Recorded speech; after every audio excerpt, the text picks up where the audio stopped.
राम राम जी सारे ने मैं तारा साथी मोहित पुनिया बताऊं सारे का जॉब स्टार के यूट्यूब चैनल पर तड़के तड़के मॉर्निंग की कोल्डनेस के अंदर ठंडे मौसम के अंदर आप सभी का फिर से स्वागत। रोज सुना के अंतर एसएससी कांस्टेबल वाले ओ अरे स्वाद घूमती गेम चले ने पूरा गेम घुमा रखे, काबू में कर रखे, शिकंजा में ले रखे जमा चक्कर भी ऐसा रच देगा घूमती गेम समझ में नहीं आओगी कहां से क्या आने लग रहा है।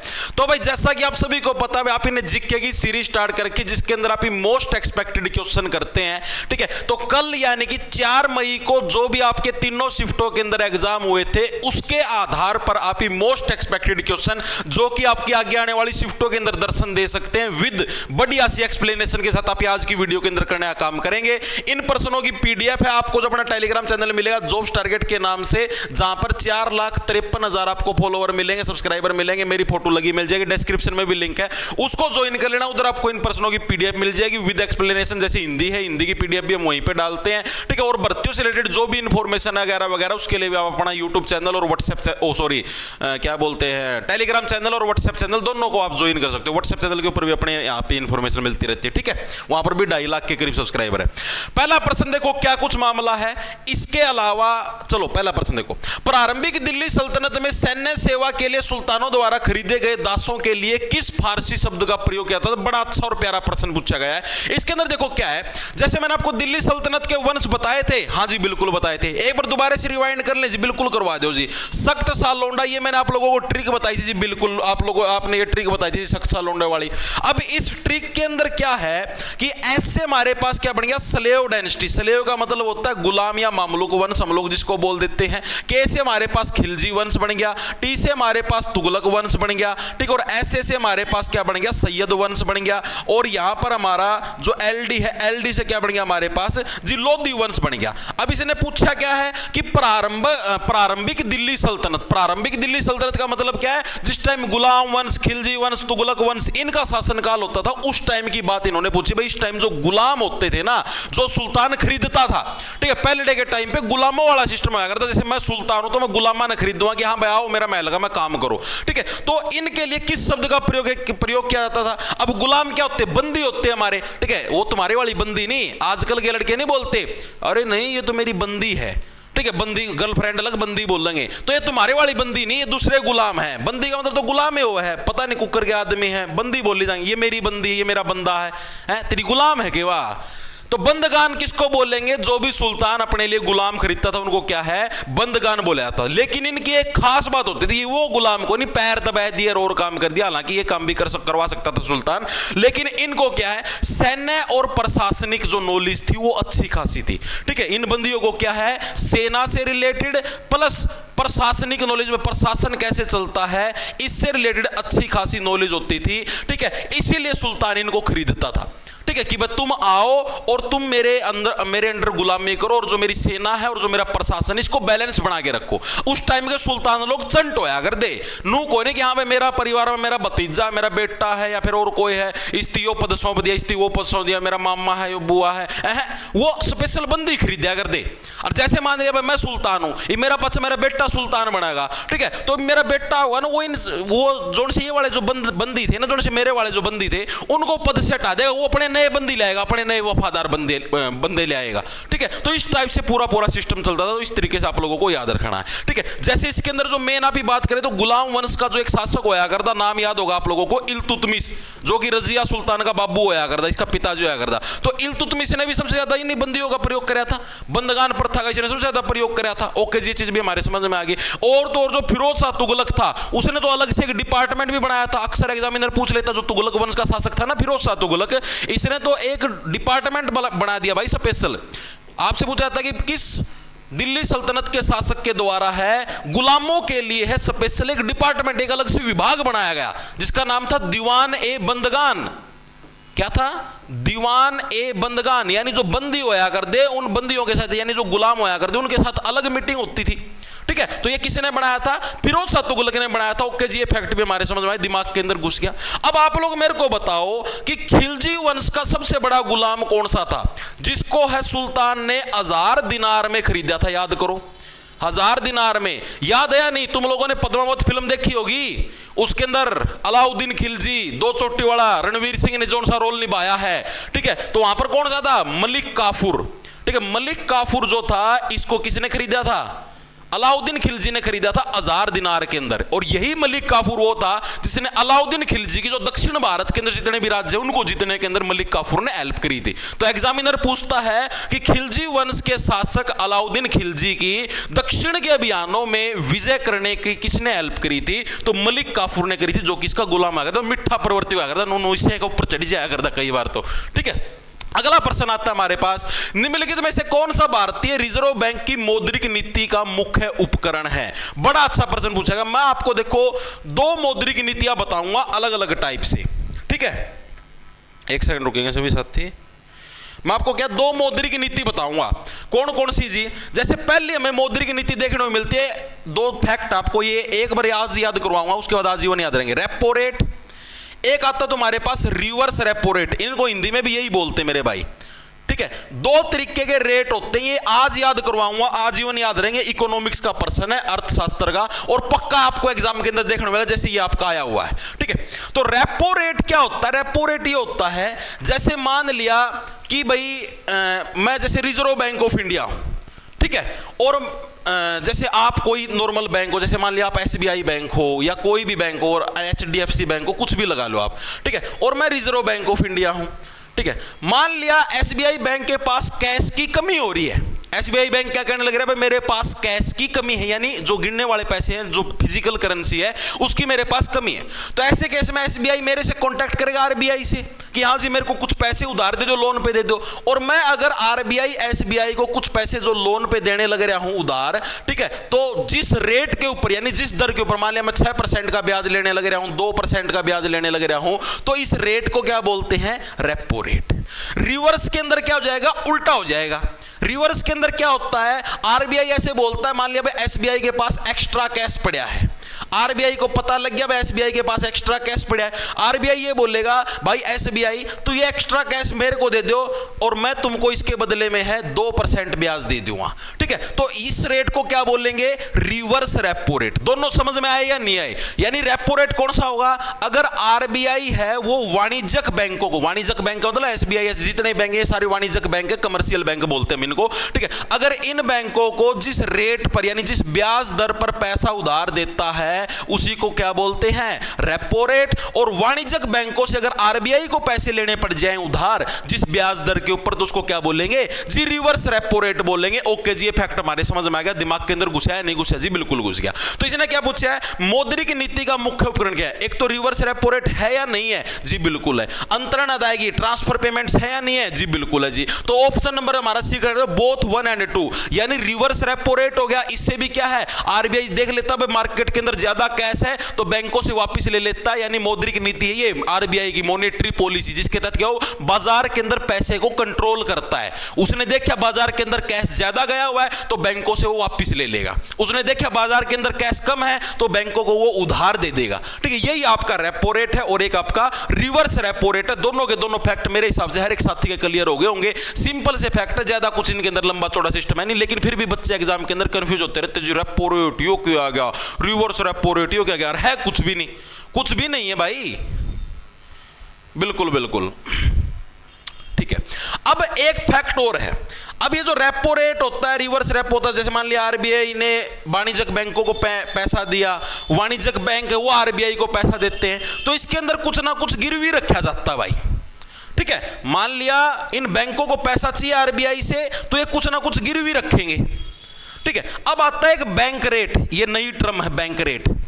बैंक रेट के अंदर क्या होता है कि आरबीआई है इन्हीं वाणिज्यिक बैंकों को पैसा देगी उधार पे, ठीक है, लेकिन और इसी रेट पे देगी, लेकिन क्या कुछ भी गिरवी नहीं रखवाएगी, गिरवी आपसे कुछ भी नहीं रखवाएगी। तो फर्क लगे, अगर कोई आपसे पूछ ले बैंक रेट और रेपो रेट में फर्क क्या है, तो इनके अंदर सिर्फ यही फर्क है कि रेपो रेट के अंदर बैंक आरबीआई क्या है, इन बैंकों से कुछ ना कुछ चीज गिरवी रखवाएगी। भाई तुम लोग है, तुम्हारी बिल्डिंग को हमारे पास गिरवी रख दो, उसके बदले में हम आपको कैश देंगे उधार पे, ठीक है, उसके बदले में हम आपको क्या कैश देंगे उधार पे, ओके जी। और बैंक रेट के अंदर क्या आरबीआई डायरेक्ट कैश दे देता उधार वाणिज्यिक बैंक को, लेकिन कुछ भी चीज गिरवी नहीं रखवाता। सिर्फ इतना ही फर्क है बैंक रेट और रेपो कॉर्पोरेट के अंदर। ओके, अगले प्रश्न की तरफ चलते हैं हम लोग। भारत की जनगणना के अनुसार प्रथम श्रेणी के शहर की जनसंख्या सीमा क्या होती है? प्रथम श्रेणी के शहर की जनसंख्या, देखो अलग अलग श्रेणी बनाई थी भारत की जनसंख्या के अनुसार, ठीक है, प्रथम श्रेणी, द्वितीय श्रेणी, तृतीय श्रेणी।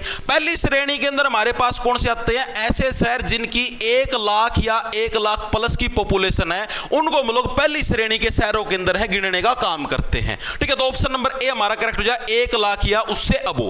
फिर दूसरी श्रेणी के अंदर क्या जाएगा? इससे थोड़ा कम हो जाएगा। इससे थोड़ा कम कितना जी? यानी सेकंड श्रेणी के अंदर आ जाएगा हमारे पास 50,000 से लेकर 99,000 तक के जो भी जनसंख्या वाले शहर होंगे वो हमारे दूसरी श्रेणी के अंदर आ जाएंगे। ओके जी। तीसरी श्रेणी के अंदर बस 3 ही श्रेणी याद रखनी है आप लोगों को। तीसरी श्रेणी के अंदर भाई 20,000 से लेकर आपके 49,000 तक के जितने भी आपके शहर, इतनी पॉपुलेशन तक के, वो हमारे तीसरी श्रेणी के शहरों के अंदर आ जाएंगे। ओके जी, ये फैक्ट भी हमारे समझ में आ गया, दिमाग के अंदर घुस गया, ठीक है जी। अब अगर मान लिया आपका कोई शहर है, उसकी पॉपुलेशन अगर 10 लाख प्लस है, तो वो किसके अंदर कैलकुलेट किया जाता है? तो वो नगर निगम के अंदर कैलकुलेट किया जाता है। ये प्रश्न भी अक्सर पूछा जाता है कि कोई शहर अगर नगर निगम बनता है तो नगर निगम बनने की योग्यता क्या है? तो नगर निगम बनने की क्या योग्यता होगी? भाई आपकी पॉपुलेशन कितनी? 10 लाख प्लस होनी चाहिए, तभी आप लोग क्या है नगर निगम बन सकते हो। ओके जी। अगर आपको नगर पालिका बनना है तो आपके शहर की जनसंख्या कितनी होनी चाहिए? 5 लाख से लेकर 10 लाख के बीच में अगर आपके शहर की जनसंख्या है, तब आप लोग क्या है जी नगर पालिका भी बन सकते हो। ओके जी, ये फैक्ट भी हमारे समझ में आ गया, दिमाग के अंदर घुस गया, ठीक है। इसके अलावा ये जो नगर निगम वाला कंसेप्ट है, ये आया कब था? तो हमारे पास 2 संविधान संशोधन हुए थे, एक 73वां संविधान संशोधन, एक 74वां संविधान संशोधन। दोनों के दोनों कब हुए थे? जिस साल 1992 के अंदर हुए थे। 73वें के तहत क्या है, हमारे संविधान के अंदर जो पंचायती राज सिस्टम, गांव के अंदर जो पंचायत के इलेक्शन होते हैं ना, जो सरपंच वगैरह बनते हैं, वो सिस्टम ऐड कराया गया था। 74वें संविधान संशोधन के तहत क्या, भारतीय संविधान के अंदर जो नगर निगम वाला कंसेप्ट है, ये ऐड कराया गया था। वर्तमान में ये हमको संविधान की 11वीं अनुसूची के अंदर देखने को मिलते हैं और ये हमें 12वीं अनुसूची के अंदर देखने मिलते हैं। तो ये फैक्ट भी याद रखना बहुत इंपॉर्टेंट है। 73वां 74वां आपसे पूछा जाता है कि भारत के अंदर पंचायती राज सिस्टम में किस संविधान संशोधन के तहत आया? तो 73वां संविधान संशोधन 1992 के तहत आया। ओके जी, ये फैक्ट भी दिमाग के अंदर घुसेंगे भाई, मार तो घुसेड़न लाग रहा, और अब नहीं घुसेंगे तो कब घुसेंगे भाई? अगले प्रश्न की तरफ चलते हैं। भारत का पहला क्रियाशील नाभिकीय ऊर्जा संयंत्र, भाई जो मैंने कल क्लास करवाई थी ना जीके की, चेक कर लेना, उसके अंदर मैंने आपको सारे परमाणु संयंत्र करवाए थे। और ये प्रश्न अगर किसी साथी ने गलत कर दिया तो उसका सिलेक्शन नहीं होगा भाई, ठीक है। इस पर प्रश्न नंबर 4 अगर कोई साथी गलत करता है तो अपना सिलेक्शन भूल जाना भाई। आंसर बता दो।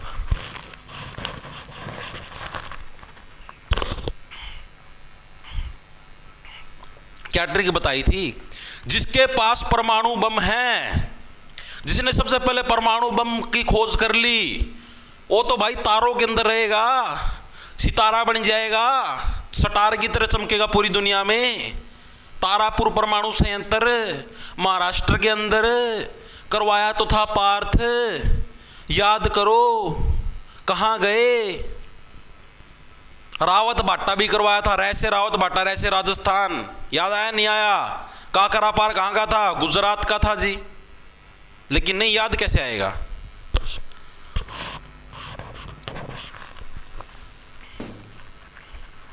याद तो जी हमें उसकी आती है, दिन रात उसके बारे में सोचते रहते हैं। ओहो आज तो बेबी का फोन नहीं आया, आज तो बेबी ने गुड मॉर्निंग नहीं बोला। मतलब इन बातों पर भी लड़ लें भाई, इनके पास इतना टाइम है, इस बात पर लड़ लें कि तुमने सुबह उठ के मेरे को गुड मॉर्निंग नहीं बोला, रात को तुमने सोते समय गुड नाइट नहीं बोला, गलती से मतलब नींद आएगी भाई, मान ले किसी ने नींद का लटका आ गया बिना गुड नाइट बोले, नहीं तुमने मेरे को गुड नाइट बोला क्यों नहीं, तुम सो कैसे गए? और खुद से गुड नाइट के खुद से बिना मैसेज करे भी सो जा। और ये हमारी भी कुछ प्राइवेसी होती है, मेरे घर के आए हुए थे, ठीक है, मैं तो इधर रूम पे रहती हूँ, मेरे घर के आए हुए थे, और हम घर रहने लग रहे, हमारी कोई प्राइवेसी नहीं है। नींद आ भी जाओ यार आदमी ना किसी ना है, गुड नाइट नहीं बोला, गुड मॉर्निंग नहीं बोला जी, तो नुकरत ऐसा बोल दें, लेकिन यार फिर तामना बेरा फिर बोलना बंद कर देगी। आदमी देखो कितना संघर्ष करना पड़ा है ना, इतना सा ईंधन आगा, इतना सा वो है 5 फुट का ईंधन आगा, नो रहना पड़ा। चलो भाई, तो भारत का पहला क्रियाशील जो आपका नाभिकीय ऊर्जा संयंत्र वो कौन सा? आपका तारापुर परमाणु ऊर्जा संयंत्र, जो कि हमें कहां पर? महाराष्ट्र के अंदर। मैंने आप लोगों को पिछली क्लास के अंदर भी करवाया था, और देख लो अगली शिफ्ट के अंदर पूछ भी लिया। बाकायदा मैंने पिछली क्लास में करवाया था, मैं पूछेगा। ठीक है, कैसे याद रखोगे? अगर आप परमाणु ऊर्जा संयंत्र की स्थापना करने लगे, यार सीधी सी बात, आप तो सितारों के अंदर चले गए, आप तो स्टार बनेंगे, स्टार बॉय बनेंगे तुम तो। राजस्थान के अंदर कौन सा है? रैसे राजस्थान, रैसे रावत बाटा। ठीक है, रैसे राजस्थान, रैसे रावत बाटा परमाणु ऊर्जा संयंत्र। ठीक है, कुड्डनकुलम, कुड्डनकुलम कहां पर है? तमिलनाडु के अंदर, तमिलनाडु कुड्डनकुलम। ठीक है, तमिलनाडु के अंदर। और इसकी पहचान के, इसकी क्या खास बात है? भारत का सबसे बड़ा परमाणु ऊर्जा संयंत्र, लिख लो। ठीक है, अगर कोई आपसे पूछ ले भारत का सबसे बड़ा परमाणु ऊर्जा संयंत्र, भारत का सबसे बड़ा परमाणु ऊर्जा संयंत्र कहां पर स्थापित करेंगे? जहां पर समुद्र होगा, समुद्र के पास कौन सा है? आपका तमिलनाडु है। ओके जी, ये फैक्ट भी हमारे समझ में आ गया, दिमाग के अंदर घुसेगा भाई। चलो आगे चलते हैं। अगला प्रश्न, चंद्रगुप्त मौर्य के बाद 297 ईसा पूर्व के आसपास मौर्य साम्राज्य के शासक कौन बने? चंद्रगुप्त मौर्य के बाद कौन बनया था? बिंदुसार। बिंदुसार के बाद कौन बनया था? अशोक बनया था। सिंपल सा कंसेप्ट है, इसके अंदर तो कुछ था ही नहीं, कोई खेल है कौन यार। देखो क्या था, सबसे पहले कौन आया? देखो इससे पहले था नंदवंश। नंदवंश का संस्थापक कौन था? बहुत बार पूछता है, मैं फिर बताने लग रहा हूं, रट लियो, महापद्मनंद। महा का मतलब हो गया, देखो इसके नाम के अंदर यार नंद आ गया। ठीक है, तो महापद्मनंद भाई, जो क्या महान व्यक्ति था, उसी ने नंदवंश की स्थापना करी। अंतिम शासक पूछ लेगा धनानंद। मैक्सिमम बच्चे धनानंद ना संस्थापक मत हो गया होंगे। धनानंद का मतलब जिसने धन का आनंद लिया। और इस धनानंद की मृत्यु करके, यानी इसको युद्ध के अंदर हरा के फिर कौन आया? फिर आया मौर्य वंश। ठीक है जी, मौर्य वंश का संस्थापक किसको माना जाता है? जी चंद्रगुप्त मौर्य को माना जाता है। चंद्रगुप्त मौर्य का प्रधानमंत्री कौन था? जी आपका चाणक्य था। चाणक्य क्या था? चंद्रगुप्त मौर्य का प्रधानमंत्री था, पीएम था। और इसी की योजनाओं की वजह से यह आपका राजा बना था, इसी की योजनाओं की वजह से इसने धनानंद को हराया था। ओके जी, ये फैक्ट भी हमारे समझ में आ गया। उसके बाद चंद्रगुप्त मौर्य था। चंद्रगुप्त मौर्य ने किसकी बेटी के साथ शादी की थी? सेल्यूकस निकेटर की बेटी के साथ। सेल्यूकस निकेटर कौन था जी? पहले करवा चुके हो मल्टीपल टाइम, जो आपका सिकंदर होया करता, सिकंदर का सेनापति था। ठीक है, और इस सेल्यूकस निकेटर की जो बेटी थी उसका नाम था एलेना। इसके साथ क्या था? इसने शादी करी थी। ओके जी, ये फैक्ट भी हमारे समझ में आ गया। चंद्रगुप्त मौर्य का बेटा कौन होया करता? जी बिंदुसार होता था। ठीक है, एक तो बिंबिसार था, बिंबिसार अलग था। बिंबिसार तो मगध साम्राज्य का संस्थापक था, मैंने आपको बताया था, हर्यक वंश का। बिंबिसार, सार का उल्टा जार, ट्रिक के साथ करवाया था। ओके जी, बिंदुसार के बाद कौन आया? उसके बाद अशोक आया जी। अशोक आपका चंद्रगुप्त मौर्य का बाद में इसका आत्मक कमान आ गई। तो प्रश्न क्या पूछा है कि चंद्रगुप्त मौर्य के बाद कौन आया गद्दी के ऊपर? तो चंद्रगुप्त मौर्य के बाद कौन आएगा? जी बिंदुसार आएगा। बिंदुसार के बाद कौन आया? जी अशोक आया। अशोक ने कौन सा युद्ध लड़ा? जी कलिंग का युद्ध लड़ा। कलिंग का सभी साथी संधि विच्छेद करेंगे। सभी साथी कलिंग का संधि विच्छेद करके बताओ। हिंदी पढ़ते हो ना तुम, हिंदी तुम्हारे एग्जाम में नहीं आती लेकिन यहां पर आती है। कलिंग का संधि विच्छेद करेंगे। ओ सॉरी, संधि विच्छेद नहीं करेंगे, हाँ संधि विच्छेद ही करेंगे। इसके अलावा अशोक ने कलिंग के युद्ध के बाद क्या युद्ध लड़ना छोड़ दिया था? नो बोला ना भाई, मैं तो इससे बहुत ज्यादा आहत हो गया हूं। ठीक है, इसके अलावा सारनाथ का स्तंभ है, वो भी कहां से? हमें अशोक के वहीं से मिलता, सारनाथ स्तंभ है। ओके जी, चीज भी हमारे समझ में आ गई, दिमाग के अंदर घुस गई। ठीक है, अगर कोई आपसे पूछ ले बिंबिसार, ठीक है, तो बिंबिसार क्या हो जाएगा आपका? बिंबिसार तो मगध साम्राज्य का संस्थापक था। मगध साम्राज्य आपने पढ़ा भी पिछली क्लासों के अंदर। ठीक है, और मगध के अंदर भी किसका था आपका? मेनली मगध के अंदर भी अगर हम लोग बात करें तो हर्यक वंश, मगध साम्राज्य के वंश थे सारे। मगध साम्राज्य का पहला वंश कौन सा था? हर्यक वंश। हर्यक वंश के बाद फिर अगला वंश आया, फिर आपका नंद वंश आया, नंद वंश के बाद फिर आपका मौर्य वंश आया। इस तरीके से पूरी की पूरी सीरीज आपकी चली थी। ओके जी, अगला प्रश्न आता है हमारे पास, सभी जीवों में ग्लूकोज के विखंडन का पहला चरण क्या होता है? मैंने आप लोगों को शायद 2-3 दिन पहले वाली क्लास के अंदर ग्लूकोज का विखंडन विस्तार पूर्वक बताया था, याद करो। ग्लूकोज है, ग्लूकोज पायरुवेट के अंदर टूटता है। पायरुवेट है आपका ऑक्सीजन की प्रेजेंस के अंदर किसके अंदर टूटता है? कार्बन डाइऑक्साइड और हाइड्रोजन के अंदर टूटने का काम करता है। मैंने आप लोगों को बताया था, याद करो। याद आया है? नहीं आया? जी बिल्कुल याद आया। मैंने क्या बताया था? जैसे एक होता है जैसे ग्लूकोज, ग्लूकोज किस में टूटेगा? जी पायरुवेट में टूटेगा।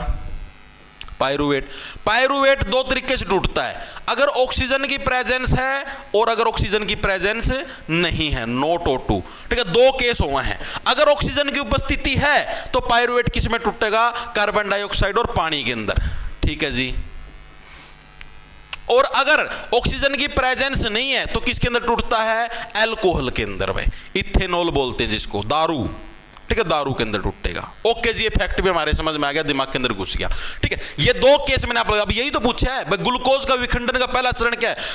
ग्लूकोज टूटेगा और ग्लूकोज किसके अंदर, पायरुवेट के अंदर आपका विखंडित हो जाए। 10वीं क्लास के अंदर आता है, बिल्कुल बेसिक सा टुच्चा प्रश्न पूछा गया है, कोई लेवल नहीं प्रश्न का, कोई लेवल नहीं है। ठीक है, आगे चलते हैं। अब पिछली शिफ्ट के अंदर आपसे ये पूछा गया था भाई O2 की प्रेजेंस में किस में टूटता है, बस यही केस है। महात्मा गांधी ने अपने कितने विश्वस्त वॉलेंटियर के साथ प्रसिद्ध नमक मार्च, आप ही ने पिछली क्लास के अंदर ही नमक मार्च के बारे में पढ़ा था, याद करो। दांडी मार्च मैंने आप लोगों को ये लठ भी दिखाया था, महात्मा गांधी जी ने दांडी मार्च किया था सविनय अवज्ञा आंदोलन साल 1930 के अंदर, 1929 के अंदर। याद आया नहीं आया? उस टाइम महात्मा गांधी जी क्या बोले, मैंने क्या बताया था, अंग्रेज सरकार ने एक रूल बना रखा था कि कोई भी आम नागरिक है वो नमक का उत्पादन नहीं कर सकता, सिर्फ अंग्रेज सरकार ही नमक का उत्पादन कर सकती है। तो उस केस में महात्मा गांधी जी क्या बोले थे, जो मैं तारा कानून तोड़ के दिखाऊंगा, ठीक है, और दम होना है तो रोक के दिखा दिए। यह बात महात्मा गांधी जी ने बोली थी। उस टाइम फिर बदमाशी का गाना भी बाजा था, ठीक है, मासूम शर्मा वाला। ओके, तो उसके बाद क्या, महात्मा गांधी जी है फिर अपना चले उधर भाई, और गाना चल रहा था बैकग्राउंड में, गुंडे हैं जी गुंडे हैं हम, बात भी साची है, पर फैन फॉलोइंग तेरे यार की बड़े बड़े एक्टरां भी अच्छी है।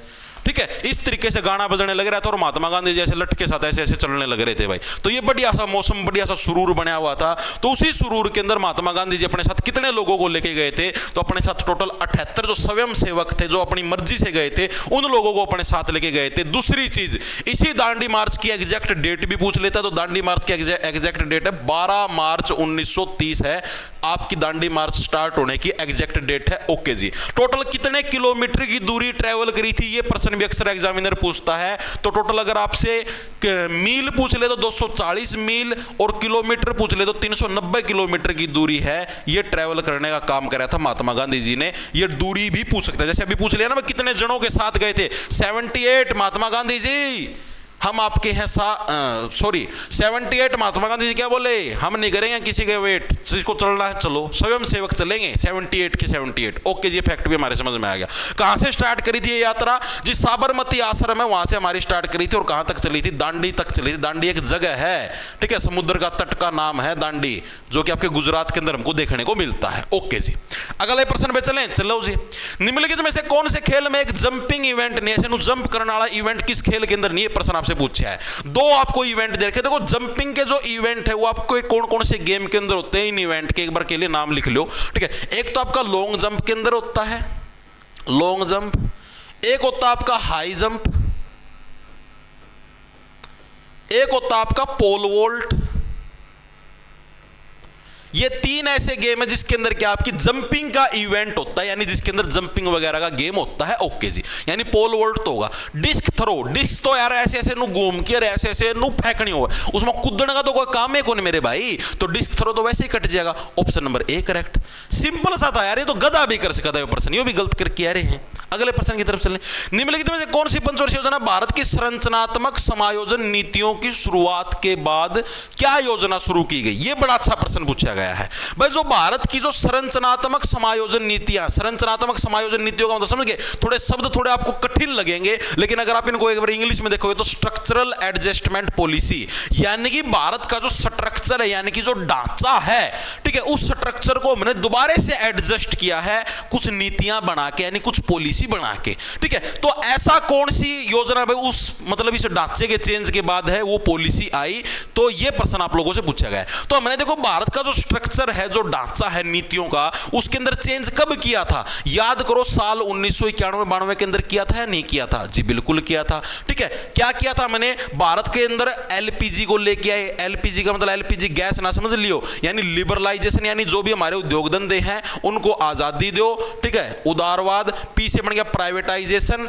यानी सारे उद्योग धंधे हैं उनको प्राइवेट कर दो। ठीक है, जी का मतलब हो गया ग्लोबलाइजेशन, ग्लोबलाइजेशन का मतलब हो गया जो विश्व की जो और भी कंपनियां उनको भी भारत में आने का मौका दो। ठीक है, इसको हिंदी में बोलते हैं उदारवाद, प्राइवेट को बोलते हैं निजीकरण, ठीक है, और ग्लोबलाइजेशन को क्या बोलते हैं, वैश्वीकरण। ठीक है, तो ये आपसे पूछा जाता है एलपीजी की फुल फॉर्म क्या है, तो आपके याद होनी चाहिए लिक्विड पेट्रोलियम गैस ठोके और टोई जाओ, एलपीजी की तो ये फुल फॉर्म थी नहीं। ठीक है, और उस टाइम हमारे, मैंने आपको बताया था, जो हमारे क्या थे वित्त मंत्री थे वो कौन थे? हमारे वित्त मंत्री जी डॉक्टर मनमोहन सिंह जी थे। ओके जी, ये फैक्ट भी हम लोगों को पता है, इसके ऊपर आप ज्यादा ज्ञान मत बांटो। ओके भाई, कौन बांटो, कोई दिक्कत की बात नहीं। इसके अलावा इसी टाइम हम लोगों ने एक नीति खत्म करी थी, याद करो, जिसका नाम था लाइसेंस राज। पहले क्या होता था, आपको कोई भी उद्योग धंधा चलाना होता था तो उसके लिए आपको लाइसेंस लेना पड़ता था, और लाइसेंस के लिए बहुत ज्यादा रिश्वत देनी पड़ती थी, तब जाके लाइसेंस मिलता था। तो सरकार ने क्या इस लाइसेंस राज को ही खत्म कर दिया, ताकि ज्यादा से ज्यादा लोग अपना बिजनेस वगैरह वो शुरू कर पाए। ठीक है, तो लाइसेंस राज भी हमारा खत्म, यानी कि भारत का जो स्ट्रक्चर था, एक ढांचा था, ठीक है, जो पुराने समय से चलता आने लग रहा था, ठीक है, उसके अंदर क्या है, उसको मैंने एडजस्ट करने का काम करा। ठीक है, तो इसके बाद कौन सी पंचवर्षीय योजना आई, यही तो पूछा गया है। तो इसके बाद कौन सी आई थी 1992 से लेकर 1997 तक, मैंने आपको कल वाली क्लास के अंदर भी करवाया था। कौन सी आई थी? 8वीं पंचवर्षीय योजना। 8वीं के अंदर हमारे पीएम साहब कौन थे? पीवी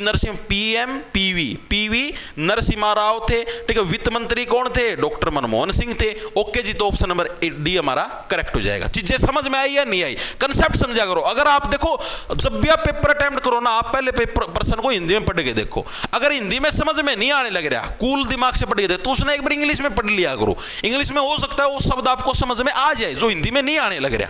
ठीक है, ओके जी। अगला प्रश्न आता है, निम्नलिखित में से कौन सा किला राजस्थान के अंदर स्थित है? आप लोगों से ये तो बिल्कुल नॉर्मल जनरल नॉलेज का प्रश्न पूछा गया। ग्वालियर कहां पर है? ग्वालियर मध्य प्रदेश के अंदर। तो ग्वालियर किला भी हमें कहां पर देखने को मिलेगा जी? मध्य प्रदेश के अंदर देखने को मिलेगा। ठीक है जी। उसके अलावा जो भरतपुर किला है, ये हमें कहां पर देखने को मिलता है? ये हमें राजस्थान के अंदर देखने को मिलता है। कौन सा? भरतपुर किला राजस्थान के अंदर। और हमें कौन सा? जोधाबाई का किला देखने को मिलता है। ठीक है, ये भी बहुत इंपॉर्टेंट, अक्सर पूछ लेता है जोधाबाई का किला कहां पर, हमें ये भी यहीं पर देखने को मिलता है। अगर आपसे पूछ ले सिंहगढ़ या दौलताबाद का किला, ये हमें कहां पर देखने को मिलते हैं? ये दोनों के दोनों में महाराष्ट्र के अंदर देखने को मिलते हैं। कैसे याद रखोगे? महाराष्ट्र से हो गया महा बड़ा सिंह, शेर कैसा होता है? बहुत बड़ा, और जिस शेर के पास दौलत है तो वो और भी बड़ा मिलेगा। इस तरीके से हम लोग याद रख सकते हैं। ओके जी। इसके अलावा राजस्थान के अंदर तो किले ही किले हैं भाई। जैसलमेर का किला, चित्तौड़गढ़ का किला, आमेर का किला, किले ही किले हैं। कौन कौन से हैं? आमेर का किला बोल सकते हैं, जैसलमेर का किला बोल सकते हैं। ठीक है, आपसे चित्तौड़गढ़ का किला पूछ सकता है। तो ये सारे के सारे आप लोग इजीली बता जाओगे। ओके जी, ये फैक्ट भी समझ आया। इन दो को याद रखना, सिंहगढ़ और दौलताबाद। ओके जी, अगले के ऊपर चलें। चलो जी, राजा करिकाल किस वंश से संबंधित थे? अच्छा प्रश्न पूछा गया, राजा करिकाल। बताओ भाई, पानी घूट मार लो। इंट दूं? साउथ का वंश है, दक्षिण भारत का, और बोल लो।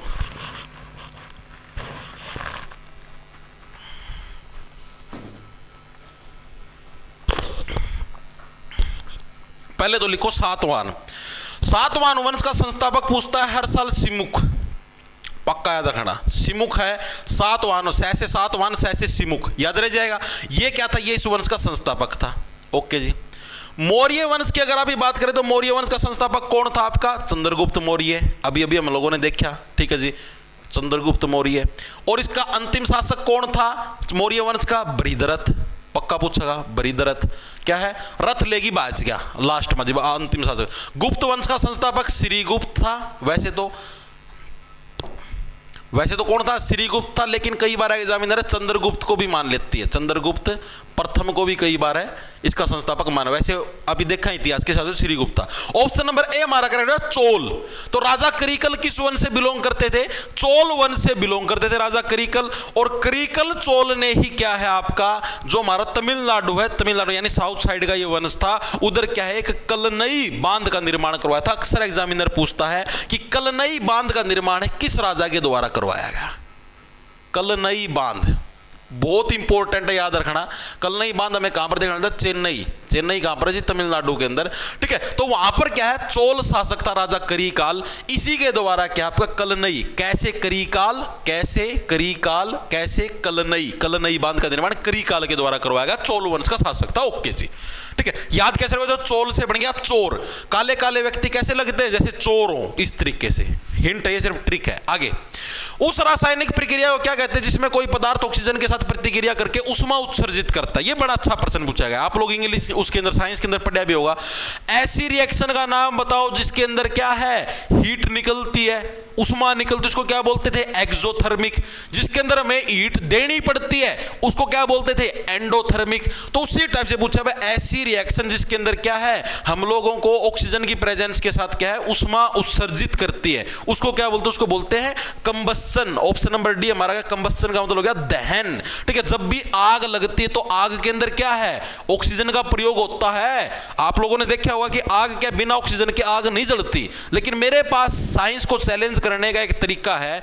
आप लोगों ने पढ़ा हुआ हर जगह कि अगर ऑक्सीजन नहीं है तो आग नहीं जलेगी। जैसे आप एक्सपेरिमेंट भी करके देख सकते हो। जैसे पानी की कोई बोतल ले लो कांच की, उसके अंदर आप मोमबत्ती रख दो तो मोमबत्ती जलती रहेगी। अगर आप उस बोतल को ऊपर से ढक दोगे यानी ऑक्सीजन अंदर नहीं जाने दोगे तो मोमबत्ती बुझ जाएगी। ये आप लोगों ने अक्सर पढ़ा भी होगा।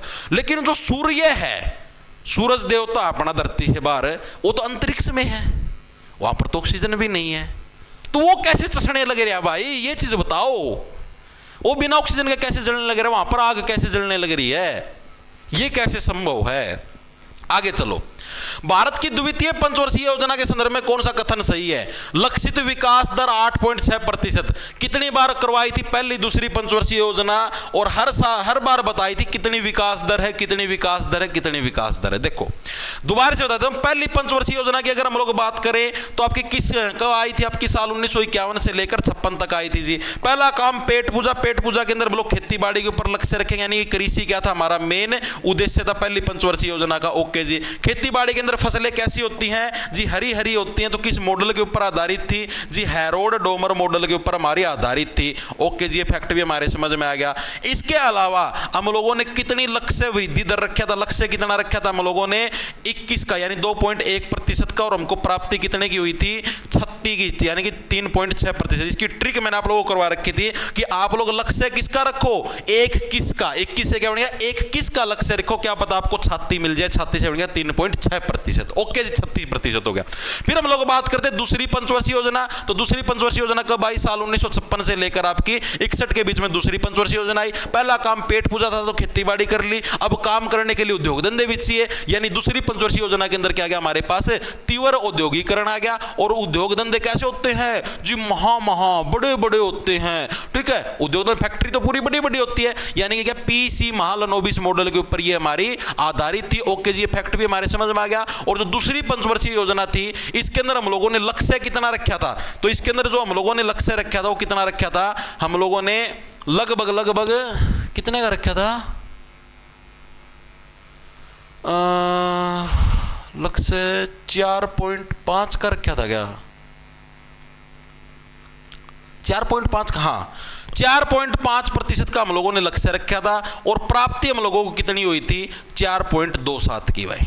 ठीक है, कैसे याद रखोगे? दूसरी पंचवर्षीय योजना थी, इसका 2 गुना कर दिया, यानी कि 4.5% का लक्ष्य, प्राप्ति कितनी? 4.27 की। ठीक है, इसने क्या दे रखा है?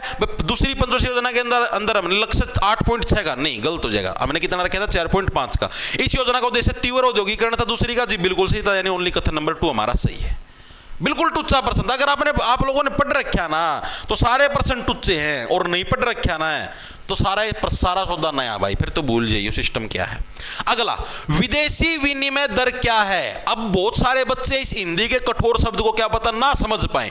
विनिमय क्या होता है, क्या सिस्टम है? इंग्लिश में पढ़ के देख लिया करो। What is foreign exchange rate? Foreign exchange rate का मतलब है हम लोग हमारी करेंसी दूसरे देश की करेंसी के साथ एक्सचेंज करने लग रहे हैं, कन्वर्ट करने लग रहे हैं। जैसे डॉलर है, अभी दूसरे देश से डॉलर ले लें, डॉलर के बदले में $1 की कीमत 95 रुपये, अभी 95 रुपये अदा करने लग रहे हैं। ठीक है, यह एक मुद्रा का दूसरे मुद्रा के संदर्भ में मूल्य है। ऑप्शन नंबर 1 करेक्ट हो जाएगा भाई। हमारा जैसे मान लिया $1 की कंपैरिजन में हमारी वैल्यू कितनी है? 95 रुपये है।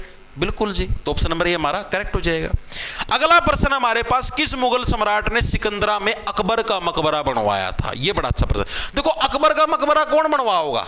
अब अकबर मर गया, अकबर के मरे के बाद राजा कौन बना? अकबर का बेटा बना। अकबर का बेटा कौन था जी? जहांगीर था। तो जहांगीर ही तो अकबर का मकबरा बनवाएगा, मुगल शैली के अंदर बनवाया था। लेकिन अगर आप लोगों से प्रश्न पूछ ले अकबर के मकबरे की शुरुआत किसने करी थी बनाने की, तो शुरुआत की बात करें तो अकबर ने खुद के मकबरा बनवाने की शुरुआत कर दी थी। क्या भैया मेरा मकबरा होगा और मैं पूरे शान शौकत दफनाया जाऊंगा। लेकिन पहला है उसकी मृत्यु होगी, उसके बाद उसके बेटे ने वो मकबरा पूरा करवाया था, जहांगीर ने, जिसके अंदर अकबर को दफनाया गया था। ओके जी, चीज भी हमारे समझ में आएगी। ठीक है, और जहांगीर है किस चीज का शौकीन था? अक्सर आप लोगों से पूछ लिया जाता, तो ये चित्रकला का शौकीन था भाई। किसका? चित्रकला का। इसकी चित्रकला इतनी तकड़ी थी, इतनी तकड़ी इसकी चित्रकला थी कि जैसे इसने चित्र बनवाया एक टाइम पे, ऐसी मतलब हम तो अभी जैसे बुक बाग पढ़ा उनका मैं ये कहानी आया करे, कहानी की सच्चाई ये होगी। तो उसके अंदर आपने देखा भाई इसने 3-4 हैं मतलब कि चित्र बनवाए, और इन चित्रों के अंदर ये ऐसे बोला कि तुम है ना मक्खी है, मक्खी को बना के लाना। उस चित्र के अंदर कहीं ना कोई मक्खी है, उसको बना के लाना, ठीक है। और मैं आपको ये बता दूंगा कि भाई कौन सी मक्खी है वो ओरिजिनल है। मतलब बढ़िया से बढ़िया चित्रकार आए, उनने बढ़िया से बढ़िया मक्खी बनाई, बिल्कुल ठीक है। और एक को उसने ऐसे बोला था कि भाई कोई भी एक चित्रकार है, तुम लोग आपस में डिस्कस कर लेना, एक जना ओरिजिनल मक्खी रख देना, ठीक है। और मैं दूर से देखो, अनु नहीं, मैं नजदीक आके हाथ लगा के देखो, है दूर रख लेना, ठीक है। और मक्खी के चाहे मार के चिपका लेना, कोई दिक्कत की बात नहीं, मार के उसको गोंद के साथ चेप देना, कोई दिक्कत की बात नहीं है। मैं फिर भी दूर से पिछाने जाऊंगा। मतलब चित्रकला की इतनी बारीकियों का उसको पता था। और फिर उसने खुद ने एक चित्र बनाया जिसके अंदर उसने मतलब इतनी ओरिजिनल मक्खी बना दी कि कोई ये नहीं पहचान पाया कि ओरिजिनल वाली कौन सी है, मतलब असली कौन सी और नकली मक्खी कौन सी है। इतनी ओरिजिनल मक्खी बना दी थी, हाथ लगाने के बाद पता लगने लग रहा था कि हाँ भाई ये नकली है, ये असली है, ठीक है। तो इतना तगड़ा चित्रकार था ये। अगला प्रश्न आता है हमारे पास, किसी वस्तु की गति की दर इकाई समय में वस्तु द्वारा तय की गई दूरी ज्ञात करने के लिए होती, इस राशि को क्या बोलते थे? क्या प्रश्न पूछा है? Rate of motion of an object is to find out the distance travelled by the object in unit time, what is the quantity known as. बताओ भाई, एक यूनिट टाइम के अंदर यानी किसी एक फिक्स समय के अंदर है, एक वस्तु के द्वारा है जो दूरी तय की गई है, उसको क्या बोलते हैं? डिस्टेंस बाय टाइम पूछा है, डिस्टेंस बाय टाइम, उसको क्या बोलेंगे बताओ? स्पीड बोलेंगे। Speed is equal to distance by time. Option number B correct हो जाएगा। ये क्या प्रश्न था? आगे चलो। थिएटू निम्नलिखित में से किस भारतीय राज्य का एकल नृत्य नाटक है? थिएटू, थिएटू, थी केरलम। ऑप्शन नंबर हमारा बी है करेक्ट है, केरला। केरला का जो नृत्य कौन सा आपका? थिएटू। इसके अलावा केरला के 2 शास्त्रीय नृत्यों के नाम बताओ तो कौन कौन से हैं? एक तो केरला कौन सा हो गया आप लोगों का? मोहिनी अट्टम, ठीक है। कौन सा हो गया? मोहिनी अट्टम। आप लोग मोह जाते हो, किसको देखकर मोह जाते हो? किसको देखकर अट्रैक्ट हो जाते हो? कली को देखकर, ठीक है। कली कहां पर मिलती है? समुद्र के किनारे, यानी कथकली। तो कथकली और मोहिनी अट्टम दोनों भी कहां के? केरल के शास्त्रीय नृत्य है। और थिएटू क्या है? केरल का नॉर्मल नृत्य। ओके जी। अगला प्रश्न, निम्नलिखित में से कौन सा संश्लेषित सूचक है? इंग्लिश में पढ़ के देख लो, सिंथेटिक इंडिकेटर। इंडिकेटर का मतलब क्या होता है? आप लोगों ने साइंस के अंदर पढ़ा होगा कि कोई चीज एसिड है या बेस है, यानी अम्ल है या सार है, इसकी पहचान के लिए हम लोगों ने क्या है? इंडिकेटर बना रखे हैं, जिसको हम लोग सूचक बोलते हैं। जैसे हमारे 2 तरीके के होते हैं, एक नेचुरल होते हैं जिसको हम लोग बोलते हैं जी प्राकृतिक, ठीक है जी, और एक होते हैं जी हमारे पास कौन से? आर्टिफिशियल, जो इसके अंदर पूछ रखे हैं, जिसको हम लोग सिंथेटिक भी बोल देते हैं। सिंथेटिक बोल लो या फिर आर्टिफिशियल बोल लो, बात एक ही है, ठीक है जी। अब इसके अंदर कौन कौन? नेचुरल के अंदर होते हैं जैसे लिटमस पेपर। लिटमस पेपर क्या तुम्हारा एक नेचुरल इंडिकेटर है। हल्दी होगी, हल्दी भी क्या है, या जिसको इंग्लिश में बोलते हैं टर्मरिक, वो भी क्या है? लिटमस को हिंदी में लिटमस ही बोलते हैं मेरे भाई, ठीक है। तो टर्मरिक भी क्या है? हमारे पास एक प्राकृतिक इंडिकेटर है। तो दोनों के दोनों प्राकृतिक लिखेंगे सभी साथी। तो प्राकृतिक के अंदर कौन कौन से आएंगे? एक तो हमारे पास हो गया लिटमस, और एक हो गया हमारे पास हल्दी, जिसको इंग्लिश में टर्मरिक बोलते हैं। सिंथेटिक के अंदर आपके सारे जो यानी लैब के अंदर तैयार हुए हैं, मिथाइल ऑरेंज हो गया, फिनोप्थिलीन हो गया, दोनों के दोनों क्या हमारे सिंथेटिक इंडिकेटर हैं। ओके जी। अगला प्रश्न आता है हमारे पास कौन सा? निम्नलिखित में से किस संगीत वाद्य यंत्र समूह को एरोफोन के नाम से जाना जाता है? एरोफोन का मतलब देखो, फोन से आप लोग क्या करते हो जी? वीडियो देखते हैं। अरे कोई नीच मानस, डट जा, तेरी वीडियो की बात को नहीं होने लग रही। यहाँ पर फोन से हम लोग क्या करते हैं जी? बातें सुनते हैं, ठीक है। तो और फोन से अगर मान लिया कोई ढम ढम ढम ऐसी इस तरीके की आवाज आए तो आप लोग नहीं सुन सकते। फोन से कौन सी? जो बांसुरी जैसी मधुर आवाज सुनाई दे, सिर्फ वही सुनने में मजा आता है, ठीक है। तो यानी कि एरोफोन के नाम से किसको जाना जाता है? सुशीर वाद्य यंत्र। सुशीर का मतलब जो बांसुरी होगी, ठीक है, आप लोगों के मतलब जो फूक मार के जो बजते हैं उनको सुशीर वाद्य यंत्र बोलते हैं। ओके जी। अवनद मैंने आप लोगों को बताया, जैसे ढोलक हो गया, ठीक है, जिसके ऊपर चमड़े का ढक्कन लगा होता है, ढोलक हो गया, तबला हो गया, नगाड़ा हो गया, ये सारे क्या हैं? ये सारे अवनद हैं, मैंने आप लोगों को बताया। तत्वाद्य यंत्र जिसके अंदर तार होता है, सितारा हो गया, ठीक है, एक तारा हो गया, ये सारे क्या हैं? तत्वाद्य यंत्र। घनवाद्य यंत्र जो कि लोहे से लोहा मार के बजते, उसको क्या बोलते हैं? घनवाद्य यंत्र बोलते हैं। ओके जी। अगला, पारादीप पतन डेल्टा में स्थित है। पारादीप, पहले तो मेरे को ये बताओ, मैंने आप लोगों को शायद पिछली क्लास के अंदर करवाया था, पारादीप बंदरगाह कहां पर देखने को मिलती है? याद करो, पारादीप बंदरगाह बताओ भाई। ओडसियोले, आड़ पारा बहुत ज्यादा आई है, टेम्परेचर बहुत ज्यादा ये दिमाग का। ओडसियोले साइड में, ठीक है, ओडिशा के अंदर हमें पारादीप बंदरगाह देखने को मिलती है। और किस नदी के डेल्टा पर स्थित है ये बंदरगाह? महानदी। ऑप्शन नंबर कैसे याद रखो? ओडिशा। ओडिशा के अंदर तो क्या है? याद करो, हीराकुंड बांध। हीराकुंड बांध किसके ऊपर है? इसी महानदी के ऊपर तो है। हीराकुंड बांध किसके ऊपर है? इसी महानदी के ऊपर। इसकी मैंने आपको ट्रिक से याद करवा रखा था बैच के अंदर। तो कैसे याद रखो? हीरे का, हीराकुंड का मतलब अगर मान लो आपके पास एक छोटा सा हीरा है, आप उसको भी छुपा के रखते हो। बिल्कुल रखते हैं जी।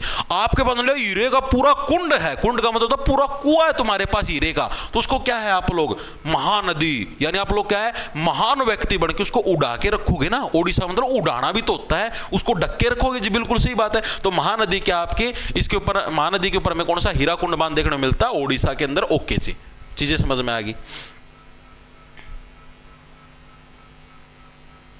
पारादीप पतन, ठीक है, हो गया ये तो पूरा। एक बार चेक कर लेना, ठीक है, हीराकुंड बांध महानदी के ऊपर ही होगा। एक बार क्रॉस चेक मार लेना भाई, कदे मैं गलत करवा दूं। ठीक है, चलो आगे चलते हैं। अगला प्रश्न आता है, अछूतों को हरिजन यानी ईश्वर की संतान किसने बताया था? इस प्रश्न को 99% बच्चे गलत करते हैं, क्योंकि इसके अंदर एक ऑप्शन है डॉक्टर भीमराव अंबेडकर, और मैक्सिमम बच्चे डॉक्टर भीमराव अंबेडकर ठोक के आते हैं, जो कि गलत हो जाएगा। ठीक है, इसीलिए एग्जामिनर ने प्रश्न दिया, क्योंकि तुम लोग बेटा डीप हिस्ट्री नहीं पढ़ते, गहराई से हिस्ट्री पढ़ा करो। ठीक है, तब तुमको चीजें समझ में आएंगी। ठीक है, थोड़ा डीपली पढ़ोगे ना मॉडर्न हिस्ट्री को, एक एक चीज मोटे मोटे पीवाईक्यू करने से काम नहीं चलता मेरे भाई। डीपली हिस्ट्री पढ़ोगे तब तुमको ये मैक्सिमम बच्चों को नया प्रश्न लगेगा। आधे बच्चे में हमें तीर मारेंगे डॉक्टर भीमराव अंबेडकर, महात्मा गांधी ने कहा था, ये कब, ये कैसे होगा जी? ये तो समझ में नहीं आया। साल 1932 के अंदर हमारा पूना पैक्ट हुआ या नहीं हुआ? जी बिल्कुल हुआ, लिखेंगे सभी साथी। साल 1932 में हमारा क्या? पूना पैक्ट पूछा था। पूना पैक्ट कब हुआ? साल 1932 में। श्वेत पत्र कब जारी हुआ? साल 1933 में। याद रखना, ये श्वेत पत्र पूछा था बहुत बार, हर शिफ्ट के अंदर आया। श्वेत पत्र कब जारी हुआ? साल 1933 के अंदर। ठीक है, अब जब ये पूना पैक्ट हुआ तो इसके बाद क्या है? महात्मा गांधी ने पहली बार जो अनुसूचित जाति के जो लोग या फिर अछूत हैं, जो आप जिसको मतलब बोल सकते हो भाई, जो जिनके छुआछूत जैसी वो करते थे पुराने समय के अंदर, तो ऐसे लोगों को हरिजन बोला। हरिजन का मतलब भाई ये भगवान की देन है। ठीक है, हरि के जन है, भगवान ने इनको जन्माया है, सभी को भगवान ने जन्माया, तो सभी को पता है। ठीक है, इसके बाद इन्होंने पूना पैक्ट के बाद हरिजन आंदोलन भी चलाया। आपसे पूछा था हरिजन आंदोलन की शुरुआत किसके द्वारा करी गई? तो ये भी महात्मा गांधी जी के द्वारा करी गई। और साल 1933 के अंदर ही क्या, इन्होंने हरिजनों के ऊपर एक पत्रिका भी निकाली, हरिजन पत्रिका, जिसका नाम था। ठीक है, ये भी पूछा जाता है कि हरिजन पत्रिका किस वर्ष जारी हुई? तो ये साल 1933 के अंदर जारी हुई। और किसके द्वारा निकाल ली गई? महात्मा गांधी जी के द्वारा निकाल ली गई थी। ओके जी, फैक्ट भी समझ में आ गया। आगे चलें, चलो जी। निम्नलिखित में से कौन सा अन्य महाजनपदों पर मगध के प्रभुत्व का कारण नहीं था? बताओ कौन सा कारण नहीं था? देखो पहली बात, देखो मैंने आपको क्या बताया था, पुराने समय के अंदर हमें टोटल 16 महाजनपद देखने को मिल रहे थे। और मैंने आपको 16 के 16 महाजनपदों की क्या है, बाकायदा राजधानी भी करवाई थी और 16 के 16 महाजनपदों के नाम भी करवाए थे। लेकिन उसके अंदर मैंने क्या बोला था आपको? 6-7 ही याद रखने हैं। अब जो मगध साम्राज्य था, मगध साम्राज्य के का जो मतलब मेन वो थी, सबसे पहला वंश था वो कौन सा था? आर्यक वंश। मैंने आपको बताया था आर्यक वंश का संस्थापक कौन था? अभी हमने देखा था, क्या कौन था? बिंबिसार। एक बिंदुसार वो अलग, वो मौर्य वंश का हो गया, वो तो चंद्रगुप्त का बेटा हो गया। बिंबिसार है, बिंबिसार का मैंने बताया सार, सार का उल्टा बनेगा जार, जार क्या है? हर एक नारी के ऊपर जारी मारता है। बिंबिसार का बेटा कौन था? अजातशत्रु। अजातशत्रु ने क्या अपने बाप की हत्या भी करी थी। इस अजातशत्रु ने गद्दी के लिए अपने बाप की हत्या कर दी थी। ठीक है, पूरी स्टोरी करवा रखी है मैंने। उसके बाद फिर बिंबिसार है, बिंबिसार मतलब आर्यक वंश हो गया मगध साम्राज्य का। आर्यक वंश के बाद कौन सा वंश आया? तो इसके बाद वंश आया शिशुनाग वंश। कौन सा वंश आया? शिशुनाग। शिशुनाग ने इस वंश की स्थापना करी, शिशुनाग वंश। इसके बाद फिर कौन सा वंश आया? फिर इसके बाद तुम्हारा जो वंश आया उसका नाम था नंद वंश, जो महापद्मनंद वाला, याद करो। नंद वंश के बाद कौन सा आया? उसके बाद फिर आया मौर्य वंश। ये ऐसे सर्कल चला था। ठीक है, फिर मौर्यों का जन्म हो गया। ओके जी, फैक्ट समझ में आ गया। अब इसने पूछा है कि जो मगध था, मगध साम्राज्य की एक तो राजधानी याद रखना, पहले इनकी राजधानी थी वैशाली। फिर बाद में इनकी राजधानी वैशाली से कहां पर शिफ्ट होगी, पाटलिपुत्र के अंदर। तो अक्सर पूछ लिया जाता है कि मगध साम्राज्य की पहली राजधानी वैशाली थी, बाद में कहां पर शिफ्ट होगी, पाटलिपुत्र। तो उपजाऊ नदी के मैदान, एक तो मगध साम्राज्य टॉप में क्यों था, यहां पर उपजाऊ नदी के मैदान थे। दूसरा प्राकृतिक किलेबंदी थी। प्राकृतिक किलेबंदी का मतलब बढ़िया बढ़िया पहाड़ बीच में अड़ रहे थे, नेचुरल किलेबंदी बनी हुई थी, ठीक है। समृद्ध लोह भंडार, अच्छे लोह के भंडार थे। चौथा, अरब सागर तक पहुंच, मगध साम्राज्य की अरब सागर तक पहुंच नहीं थी। अरब सागर कहां पर, जो हमें गुजरात की साइड या और वहां तक पहुंच नहीं थी। मगध साम्राज्य तो बिहार के आसपास ही फैला हुआ था, ठीक है। तो ऑप्शन नंबर डी हमारा करेक्ट हो जाएगा। ओके जी। अगला प्रश्न, निम्नलिखित में से किस वर्ष में गांधी जी दूसरे गोलमेज सम्मेलन के लिए लंदन गए थे। कितना टुच्चा प्रश्न पूछा, आप लेवल देखो इस प्रश्न का, जमा थर्ड क्लास लेवल है। 3 गोलमेज सम्मेलन हुए थे। फर्स्ट गोलमेज सम्मेलन, सेकंड गोलमेज सम्मेलन मल्टीपल टाइम करवा चुके हैं जी, बिल्कुल करवा चुके हो, ठीक है। 1930, 1931, 1932। ट्रिक क्या है जी, ट्रिक एक के घटा दो, एक में से एक गया 0, 2 में से एक गया 1, 3 में से एक गया 2, ठीक है। ऐसे ऐसे कर दो। ओके जी, फैक्ट समझ में आ गया, दिमाग के अंदर घुसा नहीं घुसा जी, बिल्कुल घुस गया। इसके अलावा आपसे पूछ प्रश्न, महात्मा गांधी जी कौन से गोलमेज सम्मेलन में, आपके महात्मा गांधी जी आपके कौन से, सिर्फ जो हमारा दूसरा गोलमेज सम्मेलन था 1931 के अंदर होता, सिर्फ इसी के अंदर शामिल हुए थे। इसके अलावा आपसे पूछा कांग्रेस ने एकमात्र कौन से गोलमेज सम्मेलन में, कांग्रेस ने भी इसी के अंदर भाग लिया था। एकमात्र ऐसे व्यक्ति बताओ जिन्होंने तीनों गोलमेज सम्मेलन में पार्ट लिया, तो डॉक्टर भीमराव अंबेडकर थे, जिन्होंने क्या तीनों गोलमेज सम्मेलन के अंदर पार्ट लिया था। तो ये फैक्ट भी याद रखना। ओके जी, चीज समझ में आ गया। गांधी इरविन समझौता कब हुआ, तो साल 1931-32 के अंदर क्या हमारा गांधी इरविन समझौता, ये फैक्ट भी याद रख लेना। पूना पैक्ट कब हुआ, साल 1932 के अंदर क्या है, पूना पैक्ट हुआ। ओके जी। श्वेत पत्र कब जारी हुआ, आपका साल 1933 के अंदर क्या, जब ये आपका तीसरा गोलमेज सम्मेलन, इसके बाद क्या हमारा श्वेत पत्र जारी हुआ। ओके जी, ये फैक्ट भी समझ में आएगा। तो ये फैक्ट कुछ है इंपॉर्टेंट है, याद रखना। ऑप्शन नंबर बी हमारा करेक्ट हो जाएगा। स्वाहा। आगे चलते, अगला प्रश्न देखो। अगला प्रश्न, निम्नलिखित में से किस वर्ष में सैयद वंश ने दिल्ली सल्तनत पर अपना शासन शुरू किया था। यह प्रश्न आप लोगों से पूछेगा, बताओ। सैयद वंश कल परसों भी तो करवाया था, खिज्जर खान, याद करो। 1398 के अंदर तैमूर भारत के अंदर आया था, भयंकर कत्लेआम।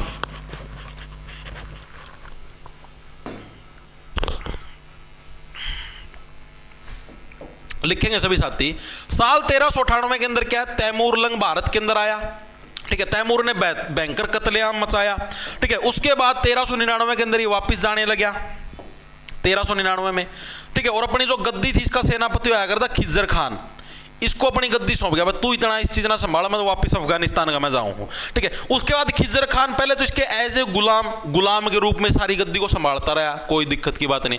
उसके बाद आ गया इसके अंदर जोश, तो बोला भाई वो तो उड़ पड़ा है तैमूर लंग, तो ठीक है, मैं कब्जा कर लेता हूं, मैं इस सारी चीज को मतलब अपने कब्जे में। तो उसके बाद साल 1414 के अंदर क्या है, खिज्जर खान के द्वारा क्या है, नए वंश की स्थापना करी गई, जिसका नाम रखा गया सैयद वंश। सैयद वंश। अगर कोई आपसे पूछ ले खिज्जर खान गद्दी के ऊपर कब बैठा था, तो 1399 के अंदर, लेकिन इसने खुद का वंश बनाया, वो कब बनाया, सैयद वंश साल 1414 के अंदर। तो दोनों के अंदर डिफरेंस है, ठीक है। 1414 याद रहेगा, ऐसे 1414 ठीक है। आगे चले, चलो। निम्नलिखित में तमाशा आया ना करो यार, मेरे तुम देखने लग जाओ तो भी हंसी आने लगी जाए, बिल्कुल। अच्छा, लास्ट शासक पूछ ले आप लोगों से, सैयद वंश का आलम शाह। ये क्या आलम बना दिया तुमने, आलम शाह क्या था, लास्ट शासक था, अंतिम शासक था सैयद वंश का। संस्थापक कौन हो गया, खिज्जर खान, अंतिम शासक। ओके जी, ये फैक्ट भी हमारे समझ में आ गया, दिमाग के अंदर घुस गया, ठीक है। उसका लोधी वंश की पूछ ले आप लोगों से, इसके बाद जैसे लोधी वंश आया था ना आपका सैयद वंश का, तो लोधी वंश का संस्थापक आप लोगों से पूछ ले तो कौन था, बहलोल लोधी आपका लोधी वंश का संस्थापक था, ठीक है। सबसे पावरफुल शासक कौन सा था, सबसे पावरफुल शासक सिकंदर लोधी था जी, ठीक है। आपसे पूछ ले सबसे पावरफुल शासक तो कौन था, सिकंदर लोधी था। सिकंदर लोधी के द्वारा ही क्या है, आपसे पूछ ले आगरा शहर की स्थापना किसके द्वारा करी गई थी, मैक्सिमम ने ठोक के आया ना, शाहजहां, किसके द्वारा करी गई थी, सिकंदर लोधी के द्वारा ही क्या आगरा शहर की स्थापना करी गई थी, आगरा की स्थापना। आगे समझ में, तो ये फैक्ट ध्यान था, पढ़ा करो। आगे चलो। निम्नलिखित में से कौन सा कारक जनसंख्या के वितरण को प्रभावित करता है, यानी जनसंख्या का जो हम लोगों ने डिस्ट्रीब्यूशन कर रखा है अलग अलग जगह, जो हमारी जनसंख्या फैली हुई है, इसको प्रभावित करने वाला कारक कौन सा है, मृदा भी करती है। जैसे जहां पर उपजाऊ मृदा होगी वहां पर भीड़ ज्यादा रहेगी, जहां पर उपजाऊ मृदा नहीं होगी वहां पर लोग क्यों रहेंगे। खनिज है, खनिज भी करते हैं, जहां पर अच्छे अच्छे खनिज मिलेंगे, लोहा सोना चांदी, वहां पर भीड़ ज्यादा रहेगी, जहां पर खनिज नहीं मिलेंगे वहां पर कोई नहीं रहेगा। तो आपका क्या हो जाएगा, दोनों के दोनों, बोथ 1 and 2 दोनों के दोनों आपके फैक्टर प्रभावित करते हैं जनसंख्या के वितरण को। आगे चलते हैं। निम्नलिखित में से किस बंदरगाह को अरब सागर की रानी, देखो मैं आपको बताता हूं, यह हमारा भारत का मैप है। इस भारत के मैप में यहाँ पर केरल आपको देखने को मिलता है, इधर आपको ऊपर क्या नाम था उसका, कर्नाटक, इधर आपको गोवा, इधर महाराष्ट्र देखने को मिलता है, ठीक है। ऊपर फिर आपको ये गुजरात के हिस्से देखने को मिलते हैं इस तरीके से। अब आप देखो अरब कंट्रीज किस तरफ, हमारी इस तरफ है, दुबई वगैरह, ठीक है, और भी दो सारी उसी तरफ है। तो यानी इसको हम लोग बोलते हैं अरब सागर, अरब सागर, ठीक है। तो इसने क्या पूछा, अरब सागर की रानी किस बंदरगाह को बोलेंगे, यानी ऐसी बंदरगाह जो हमारी इस तरफ होगी। अब कोचिन है, कैसे कोचिन, कैसे केरल, ट्रिक से याद करवाया था, नहीं करवाया था, बिल्कुल क्या करवाया था। तो कोचिन पता नहीं केरल है, इसी को क्या बोलते हैं, अरब सागर की रानी। पारादीप तो ये भी बताया था कहां पर भाई, पारा चढ़ रहा है ओडिसी होले, ओडिशा के अंदर, ओडिशा तो यहां पर है, ठीक है। ये तो आपके इस तरफ हो जाए, अरब सागर उस तरफ है ही नहीं। विशाखापट्टनम आंध्र प्रदेश के अंदर है, ये भी इस तरफ हो गया, ठीक है। तुतीकोरिन कहां पर है, तमिल, तैसे तुतीकोरिन तैसे तमिलनाडु, ये भी इस तरफ, ये भी अरब सागर में नहीं है, ठीक है। तो यानी सीधी बात कौन सी होगी, कोचिन जो बंदरगाह उसको क्या है, अरब सागर की रानी बोला जाता है। अगर आपको मान लो वैसे भी याद नहीं होता, तो भी अगर आपको बंदरगाह याद है ना कौन सी कहां पर है, तब भी आप इजीली कर सकते थे। ओके जी। अगला, निम्नलिखित किस स्थान पर पहली सिंह सभा का गठन, सिंह सभा, सिंह साहब कौन होते हैं, सरदार जी, सरदारों की पहली बैठक अमृतसर के अंदर हुई थी, ठीक है। ऑप्शन नंबर सी हमारा करेक्ट हो जाएगा। ओके जी। फैक्ट भी बिल्कुल कुछ भी नहीं था यार इसके अंदर तो। ओके, हाँ, कब हुआ ये भी पूछ सकता है, 1873 के अंदर, 1873, ठीक है। सिंह साहब में बिल्कुल फ्री, आओ एक सभा का गठन करते हैं। ओके जी। अगला प्रश्न आता है, अंतिम सुंग शासक की हत्या कर कण्व वंश की स्थापना किसने करी थी, सुंग शासक की, अंतिम जो शासक था सुंग शासक, उसकी हत्या करके कण्व वंश की स्थापना, कण्व वंश की स्थापना करी गई थी वासुदेव के द्वारा। ऑप्शन नंबर ए हमारा करेक्ट, जो वासुदेव के द्वारा कण्व वंश की स्थापना करी गई थी। सुंग वंश का अंतिम शासक कौन था, तो इसका अंतिम शासक था देवभूति, ठीक है। इसका संस्थापक कौन था, पुष्यमित्र सुंग, ये क्या था, ये इसका संस्थापक होया करता। ओके जी, ठीक है। इसके बाद कौन सा, सुंग वंश के बाद कण्व वंश है, कण्व वंश का मेन संस्थापक कौन आया करता, वासुदेव था। ओके जी, फैक्ट भी हमारे समझ में आ गया, दिमाग के अंदर घुस गया, ठीक है। आगे चले, चलो जी। अगला प्रश्न आता है, सूर्य पश्चिम यानी गुजरात की तुलना में पूर्व यानी अरुणाचल प्रदेश में लगभग कितने घंटे, 2 घंटे पहले उगता है, ये सबको पता है, ठीक है। जैसे आपका ये भारत का मैप है, ठीक है, इधर मान लिया ये गुजरात है, ठीक है, और इधर ये मान लिया अरुणाचल प्रदेश है, तो ये ऐसे है, ऐसे, ठीक है। तो यहां पर क्या है, आपका पूर्वी भारत कहां पर है, अरुणाचल प्रदेश की तरफ है, और सूर्य कहां से उगता है, पूर्व दिशा से उगता है। तो अरुणाचल प्रदेश के अंदर 2 घंटे पहले सूर्य उगता है एज कंपेयर टू गुजरात, ठीक है। अगर आप मान लो अरुणाचल प्रदेश की साइड रहते हो, असम साइड रहते हो, तो आपको वहां पर 4 बजे ही दिन निकल जाता भाई। अपने यहाँ पर तो जैसे 5 सवा 5 अभी जैसे गर्मियों के टाइम पर 5:15 बजे दिन निकल आता है, ठीक है। अरुणाचल प्रदेश की तरफ जाओगे तो 3:30-4 बजे दिन निकल आता है। मेरे दोस्त हैं 2-3 उधर आर्मी के अंदर लगे हुए हैं, तो वो बताते हैं सुबह 3:30-4 बजे दिन निकल आता है, और वहां पर फिर दिन छिपता भी जल्दी है।